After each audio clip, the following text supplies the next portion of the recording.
Here's something no one tells you when you start bird watching in India. You go out excited, you spot a beautiful bird, you come home, open your brand new field guide, and you can't find it anywhere. Not because you identified it wrong, but because the field guide you bought doesn't even cover that species. That's the reality. India has over 1300 species of birds, but not every field guide covers all of them. And even the ones that do, they are not all equally good at helping you actually identify what you saw. So today, I want to help you choose the right field guide, and I want to show you how to use it effectively once you have it. I've been watching birds in India for over 12 years now. I'm an eBird reviewer for Coimbatore district, so I look at what people are recording, where they are recording it, and whether the identification holds up. I'm also co-authored the Birds of Coimbatore Field Guide. It covers 420 species, lists about 40 birding hotspots around the district, has QR code for every bird, and scan it and you can listen to that bird's call or song. So I know from both sides of the table what makes the field guide useful and what makes it a dead weight in your bag. I want to tell you something clearly. A good field guide is not just a reference book, it's your most important birding tool. More important than your binoculars in some situations. You can borrow binoculars. You can't borrow someone else's ability to identify a bird from memory. That knowledge has to come from somewhere, and it comes from your field guide. So let's talk about what's available, what you should look for, and how to actually use one. Let me walk you through what is actually available. For most birders in India, the first series field guide is the Birds of Indian Subcontinent by Grimmett, Inskip and Inskip. It covers about 1375 species. It has 226 painted color plates. Text and maps face each plate so you can compare the field guide, read the description, check the range without flipping pages. Indian editions are typically available between 800 and 1300 rupees. If you prefer photographs over paintings, there is a photographic field guide to the birds of India by Gravel, Sen, Singh and others, published by Princeton. Over 4,000 photographs, 792 pages. It's excellent for visual learners, but honest warning, it's heavy. Think of it as your home reference, not something you would carry in the field all day long. For beginners who are just starting out, the early bird pocket guides from NCF are wonderful. They are laminated, fold into your pocket, cover 135 to 165 common species per region and cost about 200 rupees each. They won't cover everything, but they'll cover most of what you see around your home, your garden, your local wetland. And you can't talk about Indian birding without mentioning the Book of Indian Birds by Dr. Salim Ali. It covers 538 of most common species. More than an identification guide, it teaches you how to think like a bird watcher.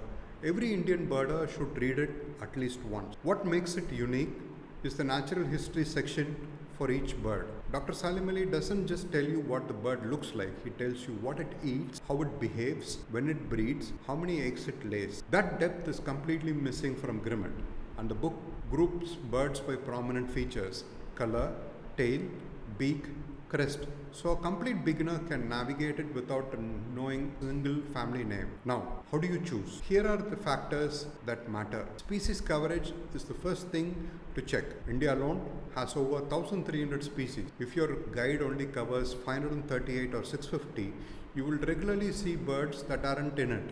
That's frustrating, especially in the first few years when you don't know yet what's common and what isn't. Taxonomy matters more than most birders realize. Classification of birds, which species are considered separate, which are lumped together, changes over time. A guide published in 1998 will have different species names and groupings than one following the current eBird taxonomy. When you log your sightings on eBird and the name doesn't match your book, that's a taxonomy mismatch. It's not a crisis, but it helps know that it's happening. The quality of illustrations is critical. Painted plates, when done well, are often clearer than photographs for showing field marks. Subtle details that separate two similar looking species. Look at how the guide handles difficult groups, open to the warblers or pipits. If you can see wing bars, supercilium patterns and tail lengths clearly on the plate, that's a good sign. Range maps tells you whether a species actually occurs in your location